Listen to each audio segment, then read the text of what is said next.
영 이상해져서 끊어진 것 같습니다. 다시 녹화해서 봅시다. 어, 그래서 네, 엔모스 이런 단면 구조를 가진다라고 했고 뭐 여러 가지 오버랩 구조에 대해서 간단히 설명을 했습니다. 그 밑을 봅시다.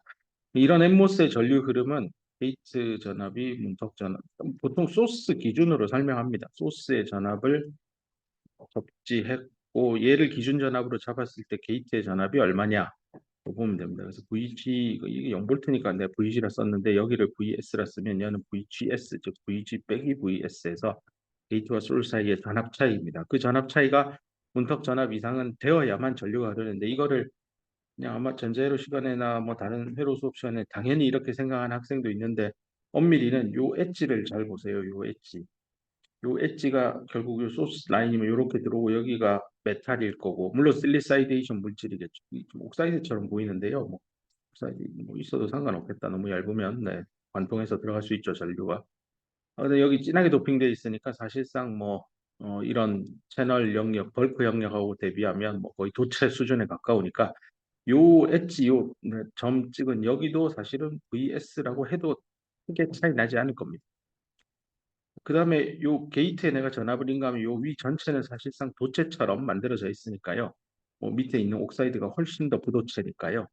요 VS라고 찍은 저 점 바로 위에 이 옥사이드만큼 옥사이드 물질에 의해서 공간 차이가 났죠. 요 지점의 전압을 VG라고 해도 틀리지 않을 겁니다. 그러면 이제 여기서부터 모스 캐파시터 공부했던 그거랑 똑같습니다. MOS 구조에서 메탈의 여기 전압하고 여기 전압 사이 이 두 개의 전압 V 메탈과 VS의 차이에 의해서 이게 V 악스에 걸리는 거잖아요. 요 전압 차이에 의해서 요 밑에 반도체 쪽에 인버전 레이어를 만드니 안 만드니가 결판 나잖아요. 그걸 볼 때 VG에서 VS의 차이 요거죠. 이게 적어도 요 MOS 시스템이 가지고 있는 문턱 전압보다는 커야 여기에 드디어 인버전 레이어가 만들어지는 겁니다. 그래서 이 부분을 중심으로 해서 지금 설명이 들어간 겁니다. 그럼 가운데는 안 봐도 돼요? 드레인 쪽은 안 봐도 돼요? 이런 질문도 나올 법도 한데 사실 뭐 드레인 쪽은 안 봐도 뭐 크게 문제가 없어요. 이 드레인 전압을 여기 걸으면 이게 리버스 바이어스된 PN 다이오드니까 뭐 공핍층만 이렇게 많아지는 겁니다. 요 라인을 따라 여기에 다 공핍층이 쭉 만들어져 있을 겁니다. 근데 모스 공부할 때 여기 공핍층 생긴 걸 전제로 그다음 인벌전 레이어가 만들어지니까요. 네, 뭐 여기서 본 거나 여기서 본 거나 옆에서 본 거나 뭐 다 똑같습니다. 그래서 요 조건만 잘 만족하면 인벌전 레이어는 만들어질 거고 그럼 전류가 흐를 준비는 레디 되어 있는 겁니다. 다만 이제 전류가 진짜 흐르려면 드레인에 약한 양의 전압을 가해야만 레터럴한 방향으로 즉 소스 드레인 사이에 전류의 흐름이 생길 겁니다.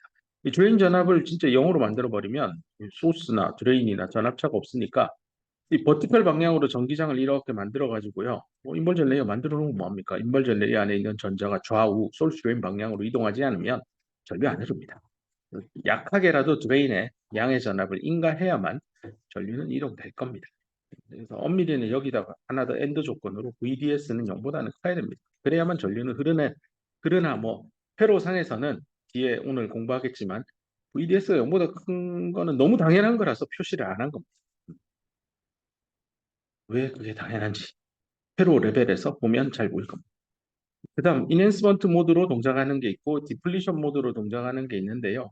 최근에는 다 인핸스먼트 모드만 쓴다고 보면 됩니다. 디플리션 모드 쓰는 사례는 아주 특별한 애플리케이션에서는 쓰지 거의 없다. 볼 일이 없다. 그래도 뭔지는 알아야 되니까.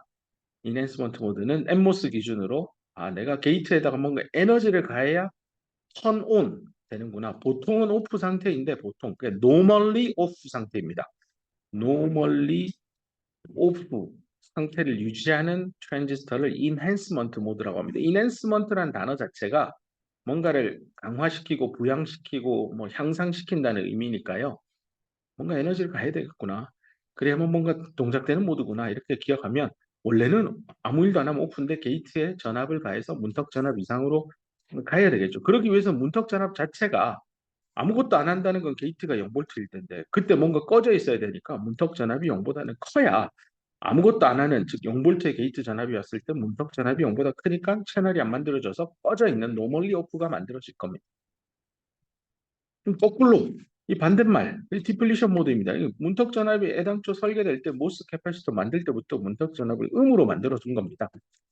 그 방법이 뭡니까라고 물으면 문턱 전압이 어떤 뭐 파이 MS도 있고 옥사이드의 두께도 있었고요. 뭐 캐패시턴스의 값도 있고 뭐 여러 뭐 물론 이건 연관돼 있지만 뭐 도핑 농도도 있을 거고요. 네, 뭐 채널의 도핑 농도 여러 요인에 의해서 픽스 차지도 있을 거고요. QF 뭐 QIT도 있을 거고 많아요. 정말 많은 요인에 의해서 이 결정되는 게 문턱 전압입니다. 뭐 여러 요인에 의해서 섞이다 보면 음의 값이 나올 수도 있습니다. 뭐 제일 쉬운 게 이거죠. 파이 MS니까 메탈의 금속의 이람수를 극단적으로 낮춰버리면 문턱 전압값은 음일 겁니다. 그런 경우에는 설령 게이트에 아무런 전압을 인가하지 않더라도 이미 채널은 만들어져 있는 상황입니다. 그래서 드레인에 조금만 전압 가하면 무조건 전류가. 그러니까 이런 모드는 normally on 되어 있는 트랜지스터입니다. 별짓을 안 해도 얘는 계속 켜져 있습니다.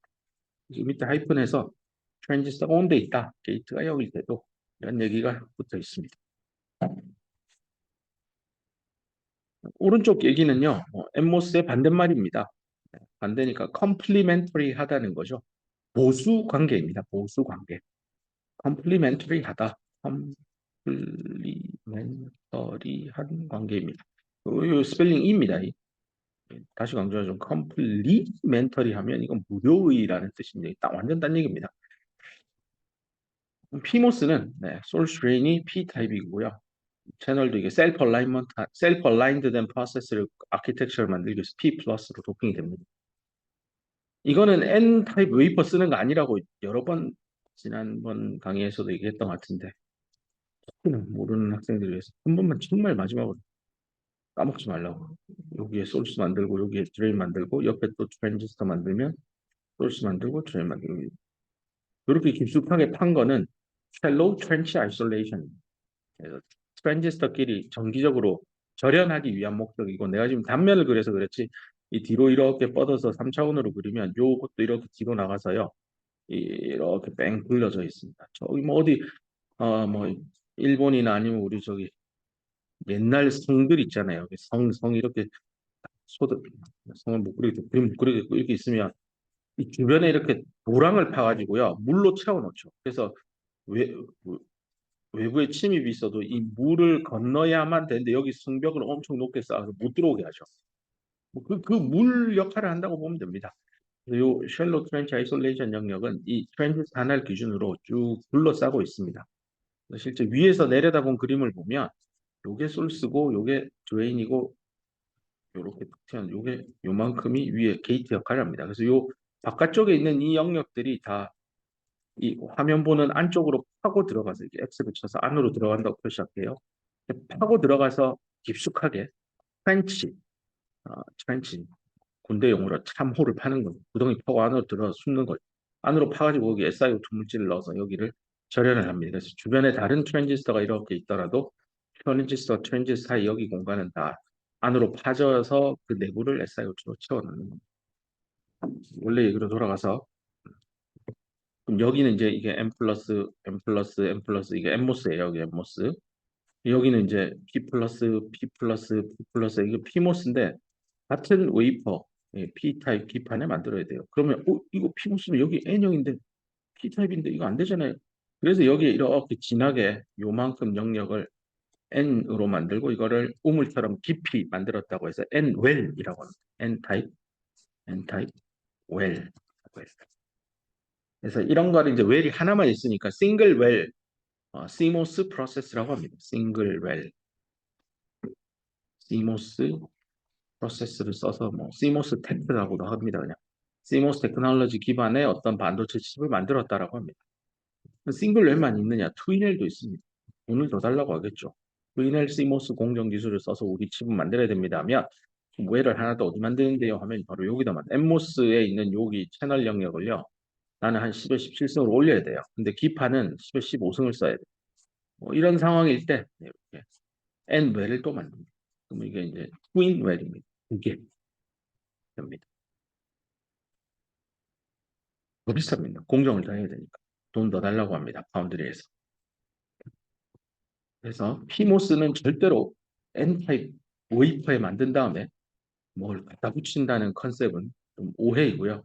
근데 이 얘기도 요즘에는 이제 먼 미래 10년쯤 뒤에는 그 얘기도 맞아요 하는 날이 올 수도 있을 것 같아요. 요즘에 그 heterogeneous integration이라고 서로 다른 이종의 칩을 갖다 붙여요. 이렇게 기둥을 세워서. 요거는 P 타입 웨이퍼고 요거는 N 타입 웨이퍼로 해가지고 여기는 PMOS만 잔뜩 넣고 여기는 NMOS만 잔뜩 넣어서 둘이 연결해가지고 뭔가 로직 기능을 가진 더하기 곱하기 나누기 하는 디지털 회로도 만드는 세상이 오지 않을까. 뭐 그렇게 되면 이런 웰 공정은 필요 없는 날도 올 수도 있겠죠. 뭐 내 상상입니다만 뭐 모르겠습니다. 미래 기술이 어떻게 될지 고민해봐야 돼. 그래서 피모스로 돌아가서 피모스의 구조 이렇게 돼 있지만 요거 웨이프 아니라는 거. 현재는 거의 싱글 웰 시모스 공정 기술이 도미넌트한 기술이라서요. N 웰입니다. 엄밀히는. 그렇게 하면 뭐 요 얘기는 다 반대로 뒤집으면 될 겁니다. 여기 했던 얘기 다 거꾸로 보호만 바꾸면 되는 거 확인할 수 있을 겁니다. 넘어갑시다. 그래서 인핸스먼트 모드, 디플리션 모드 봤는데요. 그냥 그림으로 한 번 더 쓴 겁니다. 게이트에 전압을 안 주면 채널이 없어서 노멀리 오프고 얘는 노멀리 온입니다. 그 얘기입니다. 뭐 이건 특별히 더 할 얘기는 없는 것 같습니다. 그다음 이런 CMOS 소자, NMOS, PMOS를 지칭하는 하나의 단어죠. 이걸 이용해서 회로를 만들 건데요. 이 기본 아이디어는 심볼은 다 아는 거라서 동그라미 하나 더 들어갔죠. 이거 PMOS 둘을 이용해서요. 이렇게 인버터를 만들 수 있습니다. 이 디지털 회로의 기본 중에 기본이 되는 연산 단위 로직입니다. 로직 서킷이라고 하면 되겠네요. 연산을 위한 목적이니까 0을 1로 바꾸고 또는 1을 0으로 바꾸는데 필요한 하드웨어 기계입니다. 그 실체가 트랜지스터 둘을 쓰는 겁니다. 하나는 엠모스, 하나는 피모스인데 그 회로가 어떻게 체결되어 있는지가 이 그림으로 나와 있습니다. 엠모스가 밑에 있고요. 피모스가 위에 붙어 있습니다. 여기 있죠. 엠모스, 피모스가 있고 어, 우리 공부한 대로 일단 엠모스 보면 여기 게이트 단에 입력 신호가 들어오고요. 입력 전압, 드레인 단에 출력 전압이 나갑니다. 그래서 입력 전압에 의해서 출력단에 흐르는 이 커런트 IDS가 바뀝니다. 볼티지 컨트롤드 커런트 소스를 만든 겁니다. 근데 이 엠모스의 출력단하고 똑같이 PMOS도 출력단이 드레인이 출력이잖아요. 소스는 저기 접지 라인. 근데 PMOS는 엠모스의 컴플리멘터리한 성질을 가지니까 그라운드의 반대말은 파워 라인, 높은 전압입니다. 낮은 전압의 반대말, 높은 전압 이렇게 기억하면 됩니다. 그럼 여기가 소스고요. 여기서부터 홀이 들어와서 이렇게 드레인으로 빠집니다.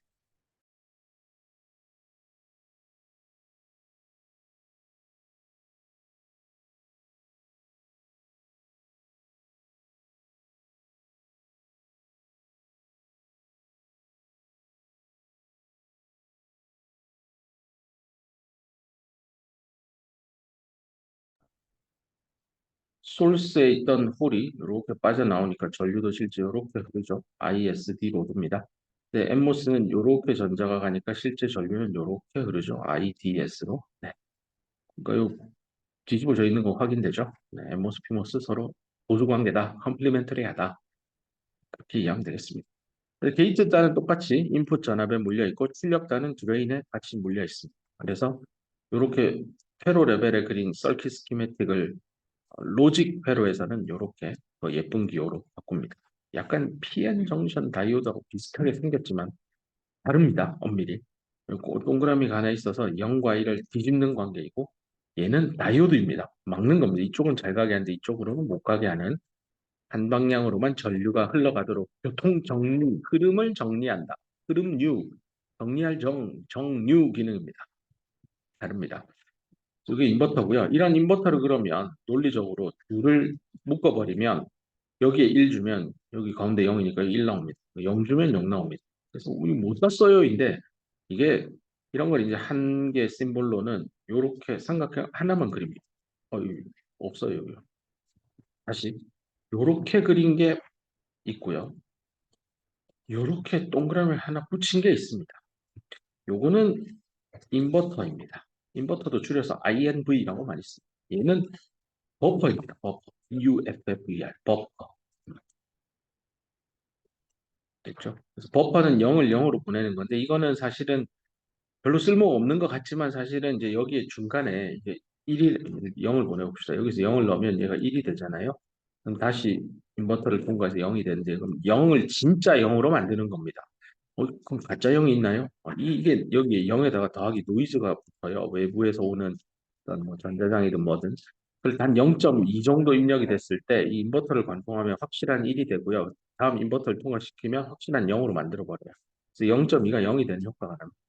외부인 노이즈를 타야 될 때, 즉 회로상에서 칩이 이렇게 있는데 여기 있는 신호를 저기까지 보내는 과정은 되게 멉니다. 중간에 뭐 다른 회로 블락에서부터 오는 여러 노이즈들 때문에 0이 0으로 안 가는 경우가 있어요. 그래서 확실히 0으로 보내려면 중간에 버퍼를 달아가지고 계속 보내줍니다, 신호를. 그래서 버퍼의 기능은 결국은 인버터를 짝수게 연결하면 되는 것이고, 그러면 뭘로 만들 건데요? 우리가 공부한 NMOS, PMOS를 이렇게 위아래로 연결하면 인버터 기능을 갖춘 CMOS 인버터 서킷을 만들 수 있습니다. 뭐, 요 얘기하기 전에 그럼 이런 생각도 할 거예요. 이거 짝수게 하면 버퍼인데 홀수게 하면 뭔데요? 게다가 이렇게 연결하면 무슨 동작이 될까요? 이런 고민들을 이제 회로를 설계하는 디자이너들은 고민을 하게 되죠. 프로세스나 디바이스를 설계한 사람은 이런 걸 어떻게 잘 만들까에 꽂혀 있다면 디자이너는 마치 그 패션 디자이너처럼요. 어떤 새로운 천이나 면이 나오면 이걸 어떤 형태로 설계를 예쁘게 디자인을 해서 사람 몸에 맞게 예쁘게 만들까 이런 디자인을 하잖아요. 이 회로 디자인도 마찬가지예요. 주어진 부품들을 어떻게 연결을 해서 내가 원하는 펑션 계산을 할까인데 그냥 인버터 세 개를 연결하면 무슨 펑션이 만들어질까? 0 주면 1, 0, 1, 1 이렇게 돌아오고 이게 1 되네. 또 얘는 0 되고 얘는 다시 1 되고 다시 0 되는데 0 주면 이 다시 0 되고 그럼 얘 다시 1, 0, 다시 1 되고 뭐지? 무한 반복인데? 이런 걸 이제 오실레이션 한다라고 합니다. 발진하는 거죠. 근데 이게 얼마나 빠르게 이게 0, 1, 0, 1, 0 이렇게 스위칭 할까? 그러니까 주기를 가질 거고 주기의 역수인 주파수가 있을 겁니다. 그래서 oscillation frequency, FOSC 이렇게 표현하는데요. 이 주파수가 얼마냐는요. 결국 누구한테 의존할까를 생각해 보면 요 인버터가 0을 1로 바꿀 때 얼마나 빨리 스위칭할 수 있느냐입니다. 빨리 스위칭 배웠잖아요. 빨리 스위칭하는 거예요. 핵심사 RC 서킷입니다. 여기에 신호가 들어오면 여기를 아웃풋이라 잡았을 때 인에서 아웃으로 갈 때 예를 들어 타임을 놓고요. 여기가 전압축이면 인풋을 이렇게 쏴주면 아웃풋은요. 쫓아가죠. 이렇게. 이거예요. 이거를 우리 요 시간 차이 나는 거를 표준화한 값이 RC 타임 컨스탄트 타우라고 썼죠. 결국은 이 FOSC를 올리고 싶으면 오실레이션 프리퀀시를 빠르게 동작시키고 싶으면 이 인버터를 구성하고 있는 NMOS, PMOS의 저항값과 캡값을 낮추면 됩니다. 트랜지스터의 저항과 채널 카패시턴스 값을 낮추는 가장 단순한 방법은 이겁니다. 스케일링 다운입니다. 작게 만들면 됩니다. 작게 만든다고 하면 학생들이 대부분 처음에 떠올리는 생각은 하나의 면적에 트랜지스터 요만큼에서 2개 넣었어요. 더 작게 만들라고요? 그러면 요만한 크기로 하면 하나, 둘, 셋, 네 개니까 4개 넣었어요. 직접도 2배 되네요. 이 생각밖에 안 해요. 실제 반도체 기술이 반세기 동안 발전해 오면서 집적도를 올려서 트랜지스터를 뭐 최근에는 뭐 800억 개까지 하나의 칩에 넣고 있죠. 물론 그거보다 더 큰 걸 이제 지향하고 있는데 사실 그것보다 더 중요한 이유는 작게 만들기 때문에 스케일링 다운을 했기 때문에 RC 딜레이 타임을 줄여서 스위칭 스피드를 올렸기 때문에 메가헤르츠 단위로 동작하던 칩이 현재는 기가헤르츠 대역대까지 올라와 있는 겁니다. 물론 이거보다 더 올릴 수 있습니다. 올리려고 마음먹으면. 문제는 더 안 올라가는 이유는 발열 이슈 때문입니다. 이 발열을 잡지 못하기 때문에 지금 동작 주파수 못 올리고 있는 상황이라고 보면 되고 그래서 할 수 있는 거는 성능은 늘려야 되는데 속도는 못 올린다고요? 그러면 성능을 올리긴 올려야 되는데 속도는 유지하려면 속도가 같은데 개수를 늘리면 네, 성능은 올라가지만 동작 속도는 유지되겠네요. 해서 멀티코어 개념의 칩들이 나오고 있는 겁니다. 이것도 한계에 도달하고 나면요. 칩과 칩을 2개 붙이고 4개 붙이고 8개 붙이면 뭐 성능 늘겠네요. 그래서 나오는 게 heterogeneous integration의 컨셉이 나옵니다. 이런 건 이제 첨단 패키징 기술입니다. 기존에 그냥 외부의 충격이나 온도나 습도로부터 칩을 보호하는 형태의 단순한 포장 개념의 패키징이 아니라 이렇게 칩의 성능을 향상시키기 위해서 어떻게 패키징을 해야 되느냐의 기술이 어드밴스드 패키징 영역입니다. 그래서 점점 이 스케일링 다운의 또 다른 형태입니다. 혹자들은 야, 그럼 모의 법칙 끝난 거네. 작게 만들어서 뭐 매 1년 반, 2년마다 뭐 트랜지스터의 개수를 직접 회로에 2배씩 늘린 다음에 그 모의 법칙 그럼 끝났네요. 아닙니다. 골든엘 무어가 쓴 논문을 보면 칩의 컴플렉서티가 2배씩 는다라고 돼 있지 칩의 부품이 2배라고 표시 안 돼 있습니다. 이제 와전되어 가지고 그런 것 같고요. 실제 원문에는 칩의 복잡도가 2년 정도를 주기로 2배 이상 복잡해진다라고 합니다. 그 복잡하다고 하니까 사람들이 로지컬리 생각한 게 부품의 개수가 2배로 늘어도 집적도가 2배 느니까 복잡해진 거지. 맞는 얘기죠. 근데 꼭 그런 얘기를 했던 것 같지는 않습니다. 살아 계셨다면 이제 모 회장님이 작년에 돌아가셨으니까 23년 3월 24일인가요? 내가 이 날짜를 왜 기억하고 있지? 아무튼 떠오릅니다. 이제 저 세상으로 가셨습니다. 자, 계속 나갑시다. 그리고 이런 CMOS 인버터의 볼티지 트랜스퍼 캐릭터리스틱입니다. 앞글자만 따면 VTC 곡선이라고 합니다. 그 VTC 곡선을 여기 여러분 보고 있습니다. 인버터니까요. 입력 신호, 출력 신호가 있을 거고요. 출력 신호를 X축에 놓고 Y축에다가 출력 신호를 둬서 입출력 사이에 상관관계를 보여주는 겁니다. 근데 이제 전압이 전압으로 나가는 케이스라서 전압이 어떻게 트랜스퍼 바뀌었느냐, 그 특징이 뭐냐 보여주는 건데요. 인풋 전압이 0일 때는 출력은 1입니다. 보통 1을 이제 그 구동 전압 VDD 나오죠. 입력 전압이 높은 VDD 전압이면 출력되는 값은 0일 겁니다. 그래서 요 점에서 요 점으로 오는 건데 그 중간 사이 관계가 어떻게 되는지 이렇게 되면 전압이 이렇게 내려오는데 이런 상관관계를 띱니다. 아닌데 이게 어떻게 되는지는 디지털 지적 회로 시간에 정말 자세히 배웠을 거라 생각합니다. 아이디어란 거는 이렇게 수직으로 떨어지면 좋은데 그리고 요 값이 VDD의 절반이면 베스트죠. 물론 뭐 이게 베스트일 필요는 없습니다. 뭐 용도에 따라 이렇게 떨어져도 되고 올라가서 떨어져도 될 겁니다. 설계하기 나름입니다. 중요한 얘기 했던 것 같고 뭐 심볼 방금 설명했고 이걸 가지고 좀 더 일반화된 디지털 집적 회로로 넘어갈 겁니다. 조금 전에 본 게 인버터를 떠올려 보면 입력 신호가 딱 하나 있죠. V인이라 썼죠. 입력 신호 하나, 요거랑 요거죠. 요 라인을 묶어서 트랜지스터에 넣었어요. 그때 인버터는 보면 여기 NMOS 한 개만 여기 그려져 있었고 여기 위쪽에는 PMOS 한 개만 있었습니다. 우리 A1이라고 하는 그걸 뭐 V인이라고 표현했지만 앞에 노트에서는 하나의 인풋이 복수가 하나 싱글 인풋이 들어와서 PMOS로도 가고 NMOS로도 갔습니다. 그 다음에 이 PMOS, NMOS의 드레인단을 서로 연결해서 아웃풋, 출력단, 펑션, 함수 F라고 보면 됩니다. 어떤 입력 신호, 우리 여기 인버터에서 이게 V인이었죠. 뒤에 건 없었죠. 하나만 들어가는 회로라서. 하나를 주면 그 출력 값을 우리는 Vout이라 썼죠. 그래서 Vout은 V인의 어떤 함수 값이다. 뭐 이렇게 됐죠. 물론 뭐 불린 로직에 따르면 이걸 뒤집는 거죠. 그런 펑션을 만든 회로입니다. 근데 디지털 회로에 이런 인버터만 있으면 뭐 더하기, 곱하기, 나누기, 그다음에 미분, 적분 이런 거 할 수 있느냐? 인버터만 갖고는 안 됩니다. 더하기 기능을 가진 게 필요합니다. 그걸 하기 위한 근원이 되는 게 AND, OR 이런 논리 연산들입니다. 여기에 인버터를 붙이면 이제 not AND, not OR니까 NAND, NOR 이런 회로 부품을 기본 회로를 만들어내야 됩니다. 어떻게 만들까에 대한 일반적인 회로가 이겁니다. 위에 있는 회로를 네트워크라고 하죠. 그래서 위에 있어서 업 네트워크인데 이게 풀업이니까 위로 끌어당긴다는 의미인데요.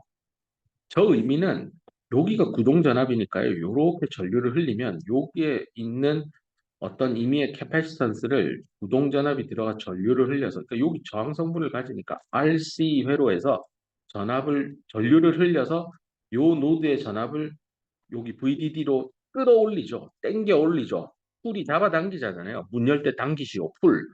근데 위로라는 게 이게 위쪽에 여기 전압이 걸려 있어서 풀업입니다. 그럼 여기 있는 엠모스는 뭡니까? 라고 하면 이제 일반적으로 우리 인버터에서는 트랜지스터 하나만 여기 들어가 있는데 나중에 노어나 낸드 보면 두 개, 세 개씩 들어가 있습니다. 그럼 얘의 역할은요. 여기 출력단에 묶여 있는 이 캐패시턴스의 이 노드의 값을 밑으로 끌어당기는 겁니다. 끌어당기니까 풀 당기자죠. 근데 아래 이 0볼트로 내리니까 다운입니다. 풀다운 네트워크. 그래서 풀다운 네트워크는 이제 인버터의 경우 엠모스를 썼죠. 근데 예전에 내가 대학원에서 학부 4학년 디지털 집적회로 수업 들을 때 시험 문제를 보고 한번 깜짝 놀란 적이 있어요. 요럴 때는 VTC가 이렇대요. 근데 시험 문제가 이겁니다. 한번 풀어보세요. 풀다운에다가요. PMOS를 깔고요. 풀업에 엠모스를 줘요. 그 둘을 묶어서 여기에 V인을 줘요. 그 여기 잡아서 V아웃을 해요. 이럴 때 요 똑같은 플랫에다가 요 인버터는 어떤 VTC 곡선을 나올지 그려보세요라는 시험 문제가 있었습니다. 풀 수 있겠어요? 5분 동안 브레이크 타임을 가질 테니까 고민을 해보길 바랍니다. 잠깐 머리를 식히고 이 풀다 보면 머리가 열이 더 날 수도 있지만 아직 잠깐 브레이크 타임하고 이어가겠습니다. 자, 그래서 인버터를 바탕으로 해서 굉장히 일반화된 풀다운과 이 디지털 회로의 기본 풀다운과 풀업을 놓고 이렇게 입력 신호를 주고 요렇게 또는 뭐 여기죠. 뭐 연결된 여기 또는 여기서 나오는 이게 출력이 될 겁니다. 이런 일반화된 개념에서 이제는 좀 구체화돼서 인버터보다 한 단계 더 고도화되어 있는 AND인데 not AND입니다. 입력이 이거는 이제 투 인풋 낸드인데요. 아마 로직 서킷 시간에 이렇게 반달 모양 비슷하게 그려가지고 입력 두 개 들어오면 출력 하나 나가는데 여기 동그라미 하나 붙여서 이게 뭐 입력 신호 A, B가 있으면 출력 신호 F가 있으면 얘는 A, B에다가 부정한 거 이렇게 배웠을 겁니다. 그때 이제 이런 기호로만 배웠는데 이 안에 도대체 무엇이 들어있는가? 엠모스와 피모스로 구성되어 있습니다. 그 답이 여기 장표에 이렇게 나와 있습니다. 이걸 어떻게 하느냐는요. 일단 엠모스니까요. 아예 저기 낸드니까 A, B 둘 다 1일 때만 0입니다. 이게 잘 기억이 안 나면 이제 AND면 요걸 부정하면 되니까 0, 0, 0, 1이잖아요. 그 다 부정하면 이렇게 나오잖아요. 둘 다 1일 때만 출력단이 0이에요. 0이 되려면 다운 아래쪽으로 끄집어 내려야 됩니다. 출력 노드를 다운이니까 요 밑으로 갖다 붙여야 됩니다. 밑으로. 언제요? 둘 다 1일 때. 1이라는 거는 이제 실제 신호는 높은 전압이 들어가니까 요 MOS 구조에서 메탈에 높은 전압을 가해서 여기 인벌전 레이어가 유도돼서 전류가 흐를 수 있는 거죠. 실제로는 여기가 소스에서 전자가 이렇게 기어 올라가겠지. 이제 전류의 관점에서는 위에서 밑으로 쫙 전류가 내려오죠.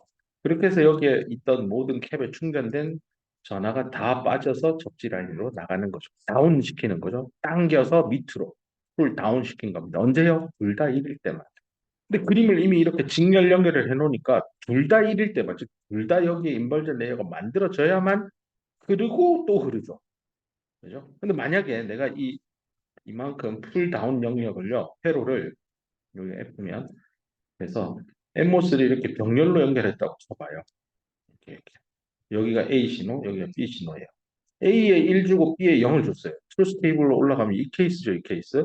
그러면 출력단 1 유지돼야 돼요. 그러니까 여기에 캐패시터는 방전되면 안 돼요. 1이 유지돼야 되니까 여기 그 어떤 경로, B 경로, A 경로 통해서 전류 흐르면 안 되는데 지금 A 경로에 1 줘놓으니까 여기 인벌전 내가 만들어져서 줄 밑으로 타세요. 그럼 이거 1에서 0 가요. 이러면 안 되죠. 이러면 이 트루스 테이블에 있는 이 펑션을 만드는 회로가 아닙니다. 이 설계 잘못된 거예요. 아, AB 신호를 받아들이는 엠모스는 이렇게 병렬로 연결하면 이 위에 있는 이 낸드 신호를 이 연산을 만족을 못 하는구나. 어떻게 해야 될까? 병렬 대신 직렬로 해봤더니 그게 딱 나온 것이다. 자, 그래서 요거는 했어요. 요걸로 되겠구나.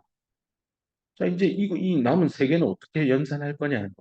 그때 이제 도움을 받아야 되는 게 위에 있는 풀업 디바이스 네트워크, 풀업 네트워크, 풀업 서킷이죠. 네트워크 서킷이죠.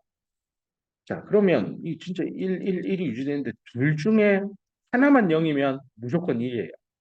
관계를 보면.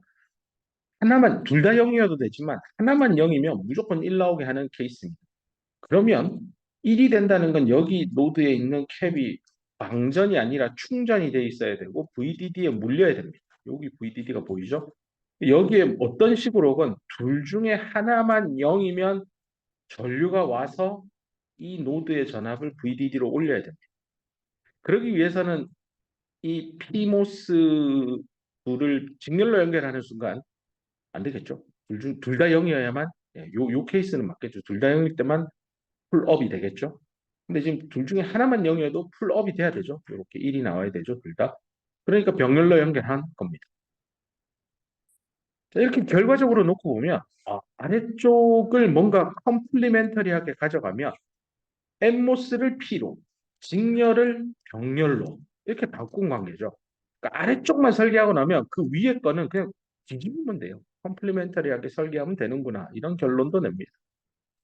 그러면 이 낸드를 컴플리먼트리하게 뒤집으면 뭐지 하고 고민해 보면 이런 연산입니다. 노어. 이때는 아까 전에 1일 때만 보세요. 돌아갈게요. 1일 때만 0이잖아요. 이번에는 00일 때만 1이에요. 뒤집은 거죠, 연산을. 이게 노어 연산이에요. 이 노어가 이해가 안 되면 5어를 보면 돼요. 5어. 5어는 뭐예요? 여기 둘 중에 하나만 1이면 1 되는 게 5어잖아요. 보면 둘 중에 하나만 1인 게 이 케이스 1, 1, 1. 둘 다 0이면 0. 근데 이거를 역으로 뒤집은 게 노어잖아요. 노어. 노어 연산 이 진리표를 쳐다보면 00일 때만 1이에요. 요것만 딱 체크해 보면 0, 0 줘서 PMOS를 켜서 그렇게 엔드로 둘 다 엔드죠. 엔드. 둘 다 0이어야 되니까 엔드니까 이 직렬 연결돼요. 그리고 요 출력단이 VDD에 쫙 물려서 올라가게 만들면 되겠죠. 그럼 이거에 컴플리멘터리하게 디자인을 해보면 PMOS 대신 N, 그죠? 직렬 연결이니까 이번에는 병렬 연결. 그럼 이게 진짜 맞을까 하고 이제 생각을 해봅시다. 저 트루스 테이블하고 맞는지. 트루스 테이블 찾아보면 0이에요. 0이니까 요 전압이 요렇게 어떤 식으로 그라운드까지 맞물려 내려가는 겁니다. 이 세 경우에다. 근데 보면 이 세 개 중에 1이 한 번이라도 있으면 돼요. 두 번 다 있으면 더 좋고요. 한 번만 있으면 돼요. 1이 한 번만 있다라는 건 엠모스에 여기 1이 하나만 들어가면 요렇게 가서 그라운드로 요렇게 우회해서 가기만 가면 돼요. 물론 둘 다 열리면 둘 다 그라운드로 물릴 거고. 요 아래쪽 세 가지 케이스가 엠모스 두 개로 병렬 연결된 엠모스로 보입니다. 이렇게 다시 또 쳐다보면 위는 피모스 직렬, 아래는 엠모스 병렬. P 대신 N 직렬 대신 병렬 됐죠? 이렇게 설계가 된다라는 거 이해하면 되겠습니다. 낸드 노어 지우고 한 번 더 볼게요. 낸드 게이트, 노어 게이트 왔다 갔다 하면서 뭐가 달라지고 있는지 한번 느껴보길 바랍니다. 낸드고 노어 되게 비슷해 보일 겁니다. 트루스 테이블 오른쪽에 있는 것도 달라지는 게 뭐가 있는지. 네. 실제 요거는 로직 서킷에서는 이렇게 그려서 두 개의 인풋 들어와서 이렇게 나가서 A, B, F 이렇게 될 거고요. 노어는 이렇게 그리죠. 이렇게 안으로 좀 더 들어가게 해서 A, B 들어가면 이게 F. 그럼 이제 이런 낸드와 노어를 합쳐가지고 원하는 어떤 복잡한 연산을 할 수 있는 겁니다. 낸드와 노어를 예를 들어 여기 이걸 다시 뒤에다가 또 다른 입력 C하고 얘 F하고 묶어서 뭐 낸드 투인풋 낸드에 또 넣을 수 있는 G가 나올 거고요. 이렇게 해서 풀겠죠. 이때 이런 게 떠오를 겁니다. 여기서 신호를 빵 하고 0에서 1로 동시에 쏴줘도요. 여기서 빵 하고 이게 신호가 바로 뜰까요? 아니에요. 요렇게 연산이 되어서 오는 데까지 시간이 걸립니다. 이런 걸 이제 딜레이 타임이라고 합니다. 그래서 계산하는데 시간이 소요되는 이 딜레이 타임의 물리적인 근원이 뭡니까?를 따져보면 결국은 RC 딜레이 타임입니다. 이렇게 복잡한 디지털 회로도요. 결국 까고 보면 저항과 캐파시터의 이런 연결로 다 설명됩니다. 이게 요렇게 회로를 그리는 게 뭐 맨체스터 무슨 서킷이 있고 영국 대학에서 나와서 붙이는 이름 붙인 거예요. 여러 가지 회로들이 나옵니다. 이런 거를 이렇게 근사할 때 얼마나 정확하게 근사하느냐도 필력인데 이렇게 저항 하나 더 붙일 때도 있고 이렇게 뭐 캡이 이렇게 여기 이렇게 하나 더 들어갈 때도 있고요. 그건 이제 회로 종류마다 좀 더 정확한 RC 회로들을 만든 이런 건 이제 RC 레더라고 하더라고요. 사다리처럼 한다고 해서. 이런 디지털 집적회로 시간에 좀 더 자세한 모델들 공부해 보길 바랍니다.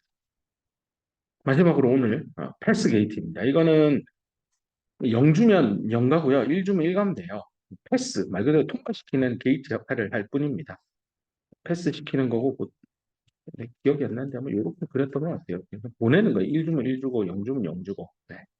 보내는 겁니다. 일종의 버퍼하고도 비슷한데 뭐, 기능은 버퍼는 들어가면 무조건 나와요. 근데 이거는 보낼 때 패스니까 검문 검색이 있겠습니다. 똑같은 거예요. 여기에 그냥은 안 보내줘. 신호를 넣어서 이게 반드시 true가 떠야만 이를 일로 쏴줘요. 이게 false가 나면 안 보내요. 차단입니다. 그러니까 패스 기능을 가지는 거고 버퍼는 이게 1인인데 뭐 외부의 노이즈 때문에 0.9가 됐어. 이거 확실한 일로 보내고 싶을 때 이 사실은 이거 인버터 두 개잖아요. 인버터 다시 그리면 인버터 이렇게 체인처럼 두 개로 묶은 거라서 0.9를 1로 확실히 만들 때 쓰는 거고 이때는 중간에 검문 검색이 있는 게 아니에요. 그냥 가는 거예요. 버퍼는 그냥 가는 거고 패스 게이트는 중간에 이런 신호가 있습니다. 그래서 A가 true일 때만 입력 신호 X가 출력단 Y에 그대로 뜨는 겁니다.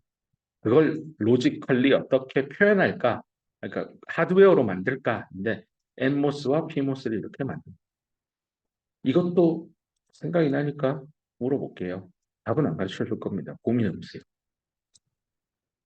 이렇게 해도 A가 1이면 X가 Y로 가는 거 아니에요? 그러면 이렇게 하면 안 돼요? PMOS A 바라고 할게요. 그럼 A가 1이니까 이거 A 바가 0일 때죠? 이래도 X가 Y로 가는 거 아니에요? 하나만 하면 안 돼요? 왜 굳이 복잡하게 NMOS, PMOS 이렇게 서로 페이스 투 페이스로 연결을 했을까요?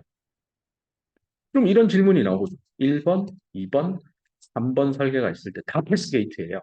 근데 누가 제일 좋은 패스 게이트일까? 제일 좋다라는 개념은 뭘까? 0을 0으로 보내고 1을 1로 보내면 제일 좋겠죠. 0을 보냈더니 0.2로 나와요. 그러니까 확실한 0으로 못 가는 거예요, 신호가. 1을 보냈는데 0.8밖에 안 나와. 보낸 건 맞아. 근데 좋지는 않아요. 내가 답을 가르쳐 줬어요. 요놈들이 좋지 않은 패스 게이트예요. 하긴 가요, 신호가. 훼손이 돼요.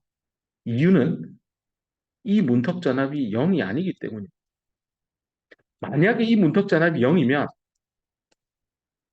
하나만 써도 돼요. 근데 이러면 이상한 생각이 들 겁니다. 아니, 문턱 전압이 0이면 그거는 게이트의 전압을 뭐 0.0001만 줘도 이거 켜지는데 이 노이즈 좀 끼면 이거 망하는 거 아닙니까? 맞아요. 그래서 엠모스는 VT가 예를 들어 0.2V, 얘는 VT가 마이너스 0.2V 이렇게 해야죠. 그래서 이게 디자인 트레이드 오프가 있는 겁니다. 이렇게 하니까 트랜지스터를 두 개를 써서 칩의 면적을 많이 써야 되죠. 대신에 확실한 패스게이트 기능을 합니다. 그럼 내가 트랜지스터 좀 바꿔가지고 문턱 전압을 거의 0에 퍼펙트하게 만든다면 트랜지스터 하나만 가지고 패스게이트 만들 수 있어요. 이 두 개 중에 어느 게 더 디자인 관점에서 이득이 있고 디자인만 생각하면 안 되는 시대라서 어느 게 더 생산 수율에 더 효과적일까? 여러 가지 관점에서 볼 때 여전히 이쪽에 이 디자인이 제일 완벽하다고 알려져 있습니다. 고민해 보세요. 여기까지 해서 오늘 강의는 뭐 CMOS 트랜지스터, NMOS, PMOS를 이용해서 이런 간단한 로직 회로를 만들 수 있구나.